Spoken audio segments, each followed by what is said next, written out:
여러분 반갑습니다. 김주영 변호사입니다. 오늘은요, 안타까운 산업재해 사고로 인해서 근로자가 사망하는 일이 발생을 했을 때 이 유가족들께서 산업재해 보상보험법상의 급여를 받는 것 말고 책임 있는 당사자에게 민사상의 손해배상 청구 소송을 했을 때요, 과연 위자료가 어느 정도 인정되는지를 소개하려고 합니다.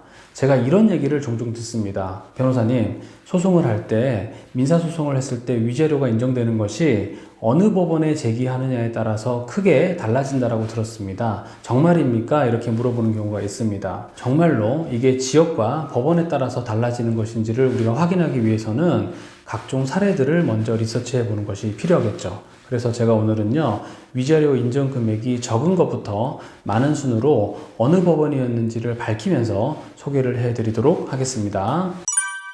첫 번째 사례는요, 수원지방법원에서 위자료 전체 금액 2천만 원이 인정된 사건입니다.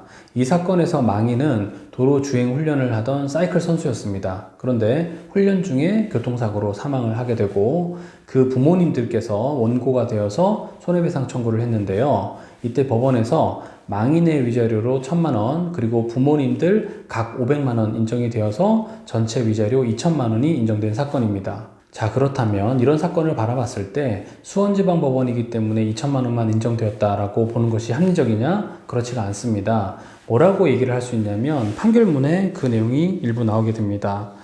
이 사건에서 원고들은 피고가 망인을 위하여 가입한 보험 계약으로부터 합계 3억 5,500만 원을 지급받은 사실이 인정되고 라고 얘기를 하고 있습니다. 그러니까 피고가 망인을 위해서 가입해둔 보험으로부터 보험금을 지급받은 사실을 참작을 해서 위자료를 전체 금액 2천만 원을 인정한다라는 것이죠. 이런 사건에서는 수원지방법원이기 때문에 위자료가 2천만 원만 인정되었다라고 볼 수 없다라는 것이죠.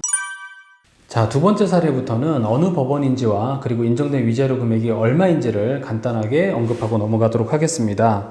대구지방법원 서부지원입니다. 전체 3천만 원의 위자료가 인정되었습니다. 이때 망인의 위자료는 2천만 원, 그리고 소송 당사자인 원고의 위자료는 1,000만 원 이렇게 인정이 되었습니다.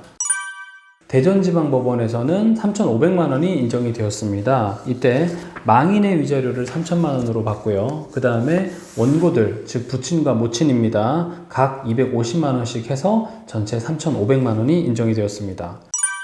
서울중앙지방법원입니다. 전체 3,800만 원이 인정이 되었습니다.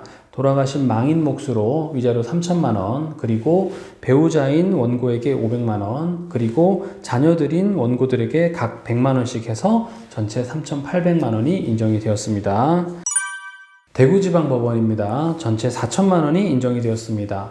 망인의 위자료로 2천만 원, 배우자인 원고에게 1,000만 원, 그리고 자녀인 원고들에게 각 500만 원이라고 해서 2천만 원, 1,000만 원, 500만 원, 500만 원 해서 합계 4천만 원이 인정이 되었고요.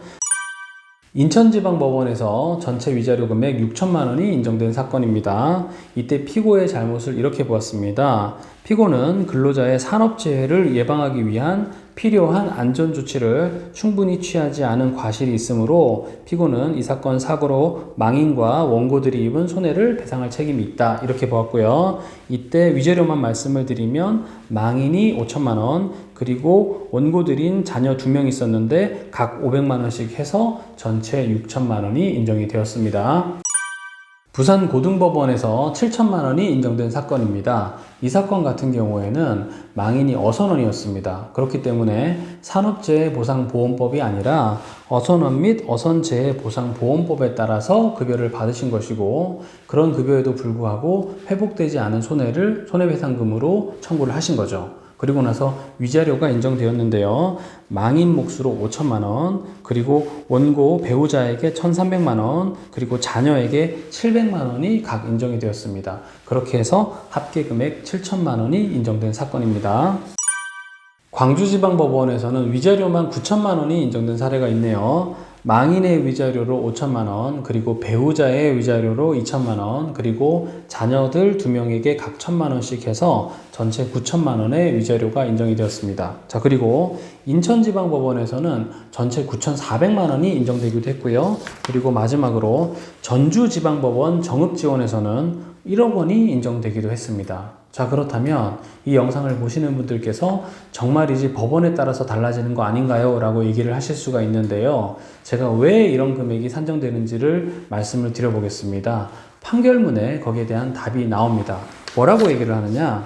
9천만 원을 인정했던 광주지방법원에서는 이렇게 얘기를 하고 있습니다. 위자료의 참작 사유로 이 사건 사고의 경위, 망인의 나이, 그리고 원고들과 망인의 가족관계 등 이 사건 변론에 나타난 재반 사정을 고려했다라고 얘기를 하고 있습니다. 자, 그리고 인천지방법원에서 9,400만 원을 인정했지 않습니까? 여기서도 이렇게 얘기를 하고 있습니다. 이 사건 사고의 경위, 피해자의 과실 정도, 피해자의 나이, 가족관계, 기타 변론에 나타난 재반 사정을 참작했다라고 얘기를 하고 있습니다. 자, 정리를 한번 해보겠습니다. 무슨 말이냐? 사고가 어떻게 발생했는지가 결국은 위자료를 산정하는데 영향을 끼친다는 것입니다. 그리고 또 하나, 피해자에게도 어느 정도의 과실이 있는지를 위자료를 산정하는 판사가 참작을 한다는 것입니다. 그리고 피해자의 나이도 고려한다고 하고 있습니다. 자, 그렇다면 젊은 사람이 사망을 하면 돈을 많이 주고 나이 드신 분이 사망하면 적게 준다는 거냐? 이렇게 물으실 수 있지 않습니까? 제 경험에 의하면 그렇습니다. 젊은 분들이 사망을 하면 많은 위자료를 인정하는 경향이 있는 것 같고요. 나이 드신 분들이 사망을 하면 위자료를 조금 적게 인정하는 그런 면이 있는 것 같습니다. 이 부분에 대해서는 저는 조금 법원에서 이런 식으로 판단하지는 않았으면 좋겠다라는 생각을 갖고 있습니다. 사람의 목숨에 대해서 위자료를 산정함에 있어가지고 피해자의 나이를 고려하는 것은 조금 문제가 있지 않는가라는 생각을 조금 하고요.